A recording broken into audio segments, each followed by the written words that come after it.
Bacaan liturgi Selasa 4 Februari 2025, Hari Biasa Pekan Biasa keempat.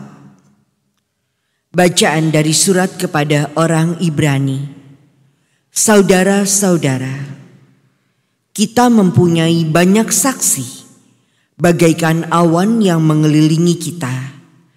Marilah kita menanggalkan semua beban dan dosa yang begitu merintangi kita, dan berlomba dengan tekun dalam perlombaan yang diwajibkan bagi kita. Marilah kita melakukannya dengan mata yang tertuju kepada Yesus. Dialah yang memimpin kita dalam iman, dan dialah yang membawa iman kita itu kepada kesempurnaan.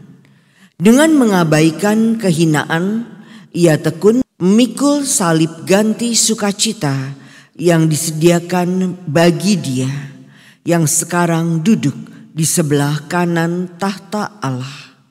Ingatlah selalu akan Yesus yang tabah menanggung bantahan terhadap dirinya, bantahan yang datang dari pihak orang-orang berdosa.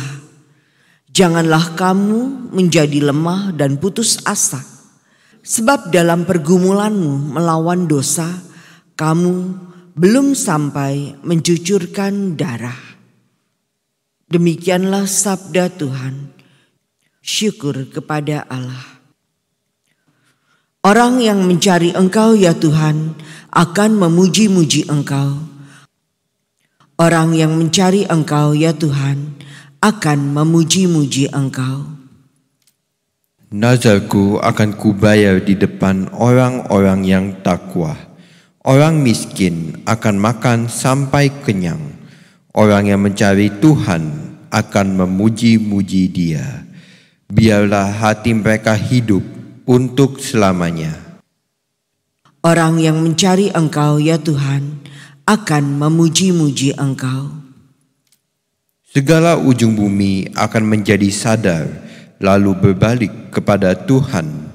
Segala rumpun bangsa akan sujud menyembah di hadapannya. Ya, kepadanya akan sujud menyembah. Semua orang sombong di bumi di hadapannya akan berlutut. Semua orang yang telah kembali ke pangkuan pertiwi. Orang yang mencari Engkau ya Tuhan akan memuji-muji Engkau. Dan aku akan hidup bagi Tuhan. Anak cucuku akan beribadah kepadanya. Mereka akan menceritakan hal ikhwal Tuhan kepada angkatan yang akan datang, dan menuturkan keadilannya kepada bangsa yang akan lahir nanti. Semua itu telah dikerjakan oleh Tuhan. Orang yang mencari Engkau ya Tuhan akan memuji-muji Engkau. Alleluia, alleluia, alleluia. Yesus memikul kelemahan kita dan menanggung penyakit kita.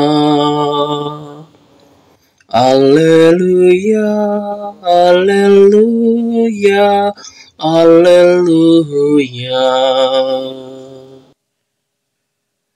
Inilah Injil suci menurut Markus. Dimuliakanlah Tuhan.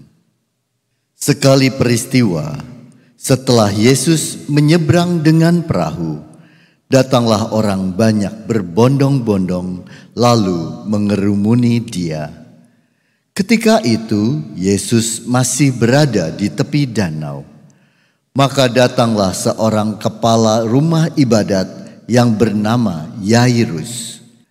Ketika melihat Yesus, tersungkurlah Yairus di depan kakinya. Dengan sangat ia memohon kepadanya, "Anak perempuanku sedang sakit, hampir mati. Datanglah kiranya dan letakkanlah tanganmu atasnya, supaya ia selamat dan tetap hidup." Lalu pergilah Yesus dengan orang itu. Orang banyak berbondong-bondong mengikuti dia dan berdesak-desakan di dekatnya. Ada di situ seorang perempuan yang sudah 12 tahun lamanya menderita pendarahan. Ia telah berulang-ulang diobati oleh berbagai tabib, sampai habislah semua yang ada padanya. Namun sama sekali tidak ada faedahnya, malah sebaliknya keadaannya makin memburuk. Ia sudah mendengar berita-berita tentang Yesus. Maka di tengah-tengah orang banyak itu, ia mendekati Yesus dari belakang dan menjamah jubahnya. Sebab katanya, asal ku jamah saja jubahnya, aku akan sembuh. Sungguh, seketika itu juga berhentilah pendarahannya dan ia merasa badannya sudah sembuh dari penyakit itu. Pada ketika itu juga Yesus mengetahui bahwa ada tenaga yang keluar dari dirinya. Lalu ia berpaling di tengah orang banyak dan bertanya, "Siapakah yang menjamah jubahku?" Murid-muridnya menjawab, "Engkau melihat sendiri bagaimana orang-orang itu berdesak-desakan dekatmu. Bagaimana mungkin engkau bertanya, 'Siapakah yang menjamah aku?'" Lalu Yesus memandang sekelilingnya untuk melihat siapa yang telah melakukan hal itu. Maka perempuan tadi menjadi takut dan gemetar sejak ia mengetahui apa yang terjadi atas dirinya. Maka ia tampil dan tersungkur di depan Yesus. Dengan tulus ia memberitahukan segala sesuatu kepada Yesus. Maka kata Yesus kepada perempuan itu, "Hai anakku, imanmu telah menyelamatkan engkau. Pergilah dengan selamat dan sembuhlah dari penyakitmu." Ketika Yesus masih berbicara, datanglah orang dari keluarga kepala rumah ibadat itu dan berkata, "Anakmu sudah mati. Apa perlunya lagi engkau menyusahkan guru?" Tetapi Yesus tidak menghiraukan perkataan mereka dan berkata kepada kepala rumah ibadat, "Jangan takut, percaya saja."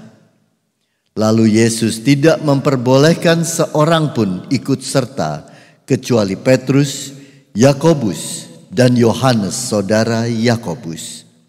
Dan tibalah mereka di rumah kepala rumah ibadat, dan di sana Yesus melihat orang-orang ribut, menangis, dan meratap dengan suara nyaring.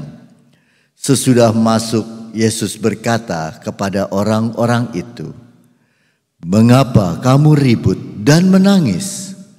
Anak ini tidak mati, tetapi tidur." Tetapi mereka menertawakan dia. Maka Yesus menyuruh semua orang itu keluar. Lalu ia membawa ayah dan ibu anak itu.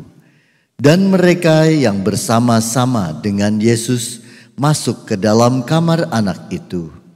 Lalu dipegangnya tangan anak itu, katanya, "Talita kum," yang berarti, "Hai anak, aku berkata kepadamu, bangunlah."